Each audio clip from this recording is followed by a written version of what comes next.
A Cards with Michael production. What's up, everyone? Cards with Michael here. Today we have something different. It's more of an MTG financy video. The focus will be on Zendikar Rising Expeditions with some VIP borderless foils as our, price guide or empirical evidence. Before I go too far, I did want to give a quick shout out to the Weekly Wanderer MTG. So I Googled them and I can't find the Weekly Wanderer. But what they are is a newsletter that I guess they recently started, and they're actually pretty cool. It's very focused on EDH, but they also do little giveaways, and I was lucky enough to win one of the most recent giveaways. I'm going to open it today, so there will be somewhat of an opening on this video. Yeah, this is from the Weekly Wanderer. And here it is. This is a Tectonic Edge expedition. So really cool of them to I'm pretty sure I just won this as a normal person. There's some hoops that you have to jump into. You enter the giveaway and you do some stuff. I gave some feedback and stuff. But yeah, we're on episode 13 now. This is what the newest newsletter is talking about. And there's also a giveaway. This one is for Lorwyn Foil Mirror Entity. And the winner of the last giveaway was Brian. They usually email them. And so if I were to enter this giveaway, it would be pretty simple. So there is going to be a link to their website, I guess, where you can sign up to join the Weekly Wanderer. I'll put it in the description. Check them out if you like this type of content. I think it's different. I read it when I'm on my toilet, so it is for what it is. All right, so let's go ahead and start talking about Zendikar Rising Expeditions and stuff. This quick PowerPoint, is a PowerPoint that was made by Adam, who one of the sponsors of the channel as well. And it basically took some of the data that I've been collecting. It's bad. I don't collect it as often as I'd like. I collect it basically once every other day. And we talk, and it's focusing on Double Masters VIP borderless versus Zendikar Rising Expeditions foil and non-foil. So here we go. Double Masters VIP, when I started collecting data, so day 0 on this chart is actually a little inaccurate, okay? I started collecting on the Monday of after release, and that's prices were basically at a peak. On Friday were at a certain price, like Force of Will was in the 350 range, and then by Monday it was like 400, 450, peaking to 500, all right? And then since then, all prices of Double Masters VIP borderless cards have dropped. The best cards like Force of Will, Sword of Feast and Famine, they've relatively kept stable, but everything else has just dropped across the board. And that's what this chart is trying to tell you.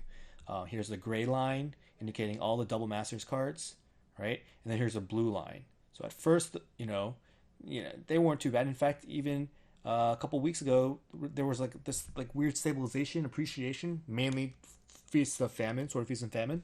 But now we're about over a month out. Everything's dropped. If you bought a card at peak, it would be about 30% less value now. Here specifically are the top Double Masters VIP cards. As you can see, Force of Will did do that weird jump spike, right? Up in the 500s. Now it's already back down to 320, 230 TCG low.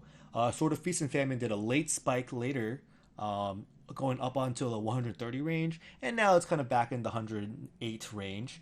And then Mana Crypt, one of the highest value cards, only less valuable than Force of Will, basically kind of just slow burned all the way back down to, I don't even know exact price right now, but 28% below the release. Zendikar Expeditions. All right. So I started collecting data earlier this time, before Zendikar's Expeditions were even released. Just in the last few days, most Zendikar Expeditions have dropped in price, although over this weekend, and I'll get to that data soon, Zendikar non-foil expeditions have actually risen in price, and Zendikar foil expeditions have crashed hard. So this chart's a little bit inaccurate. We made this in last Saturday. And then here's just kind of a table of what Zendikar cards have been looking like, all the expeditions. Basically, Cavern went through this really weird spike going up to the like 250 range. I suspect it was a buyout on TCG Player, and now it's kind of back. It's literally all the way back down to like 110, I think. So that was just a outlier. All right, so that's the end of that little PowerPoint. Let's go ahead, look at the data. All my data, by the way, is available to you guys. These are straight up spreadsheets that I share, and I just meticulously, manually add this data week after week. So let's first start with Double Masters VIP borderless cards. All right, so I start collating this information on August 11th. Here's what the prices look like on that day. So Force of Will is 421, and then it does spike onto the 520 range, and eventually, here we are. I took a snap of data just an hour before I did this video. We were kind of in the 306 range. Or in other words, if you were to buy a Force of Will the moment you could and never did anything with it, you would have lost 27% in value. In fact, you would have lost value no matter which foil borderless card you bought. The only ones it seems like were an exception is sort of Feast and Famine, which only dropped by 6%, and I guess Dark Confidant only dropped 11%. But pretty much everything else, like, I wouldn't recommend it. Though recently, we've like Noble Hierarch went from $21 to $23. Dark Confidant slowly bumped up. Like in general, all right. The main takeaway, if you had to take one takeaway from this video, it's all these super shiny cards are worth a lot of money. Very liquid cards. They're staples, right? But they overall drop in value. And usually the best time to buy, I would recommend, is right when the next set gets released. So right now is a good time to buy Double Masters VIP borderless, but that isn't to say that these cards won't still drop in price. One of the other things is there's no real precedent yet. We haven't had so many sets that keep going back one after another, and they're all good sets. And so that's another theme that would like to explore, is just that's why I'm taking these price snaps as often as I can. I think that the overall thesis is that everything goes down in price. All right. Part of that's just, we get bored of the product. We're like, oh, we on to the next shiny thing. Part of it is people that have this stuff, they need to sell it because they want the new stuff. And then part of it is more stuff gets opened throughout time, right? There are shipping delays. There are people who decide, I don't want to open this stuff yet. I want to keep it sealed. And then they change their mind. And so more stuff is entering the market. So supply is slowly increasing. Eventually, boom, sealed product will go out of print. But until then, that's what I expect. Increasing in supply, demand kind of tapers off. So prices should go down. Now let's look at Zendikar Expeditions. This table does have both foil and non-foil. Let's talk foil first. Foil prices for these expeditions, when I started taking data on the 9th of September, which at this point is about 3 weeks ago, prices were insane. Like utterly insane. Like we're talking about a Misty Rainforest was $225, Scully Titan was $215, but these were actual prices on TCG Player that only certified hobby shops could actually put up. So there wasn't much supply. Like I would say most of these had probably 10 cards in total. These were mythical prices that were just set as a dummy price, a placeholder that you and I, as maybe not so smart guys, if we really, really, really, really wanted that card, we could lock it in. All right, we could pay that price, that premium. But since then, everything has gone down. In fact, the index, the total, if you had bought one of each foil expedition, was 2,800 on September 9th. That total is now 1,500. That's huge. That's a 45% drop in value. So let's cut to about release day. All right, so September 25th. I think that these prices were a little bit more reasonable. All right, but still relatively high. We're talking about some of these. You could open a box, just take the foil expeditions, and that would pay for your box, your collector box, and that's just unrealistic, right? Like we shouldn't expect that. We should expect either, if there's not enough Zendikar collectors to fulfill the demand for these foil expeditions, then Zendikar collector prices will shoot through the roof. But in this case, there seemed like there was enough, maybe not as much as people wanted, but there was enough that prices are still going down on the singles. Okay. So since September 25th, there's been still a decent amount of drops in pricing. The index was 1900, and then it became 1566, which is today's snap. What that means, okay, is prices are still going down. And if we're extrapolating based off of Double Masters VIP borderless cards, prices will go down even further. Right now, I still think they're a little bit high. Like, I don't think $100 for any of these foil expeditions is truly realistic. All right, it seems like Misty Rainforest 128, Scalding Tarn 119. Like, these are the TCG lowest listed prices. So, if you're buying cards from your local shop or whatever, you might be paying maybe that price or a little bit higher. But I still think they're a little bit too high because we still are expecting 2 foil expeditions per box, and it is possible that your box pays for itself again, and that's not a situation that makes sense, right? You should never be able to consistently open sealed product and always pay for the product.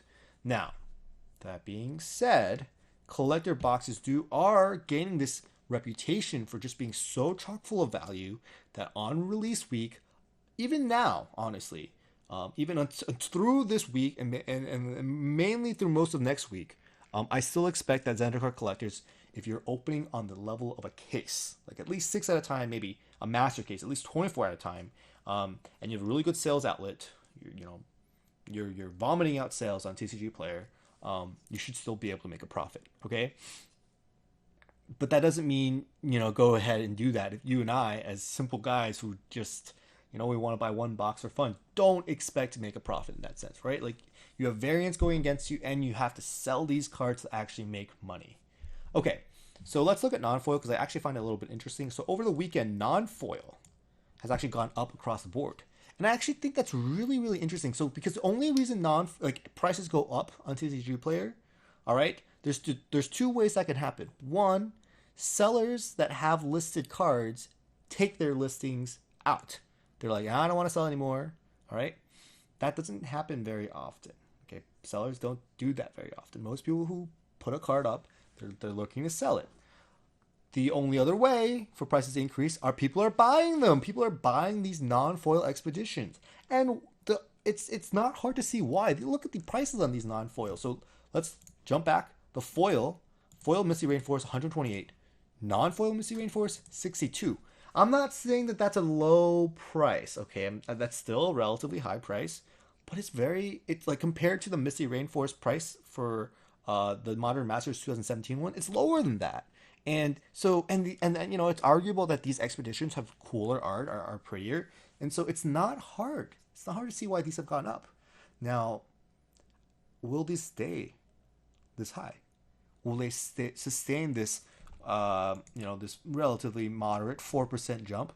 I think not. And the reason why is because we saw that with the foil borderless cards here on the VIP cards. And unfortunately, I did not take data for non-foil borderless cards.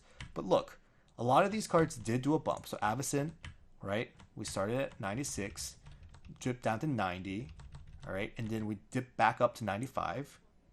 All right, so I know, and then we're at 100. And now Avacyn, Angel of Hope, is, I don't know, somewhere in the 60s, 70s. So, and all these parts are near mint, by the way. So it could be skewed by lightly played and other aspects. They're always the lowest listing, so lowest listing person could be having damage or be a sketchy person who doesn't really say, they're not actually near mint or whatever. But the point I want to bring across is these prices should be going down, guys. Like, don't expect them to hold insane amounts of value. And I also want to talk about whether or not that's a good thing or a bad thing.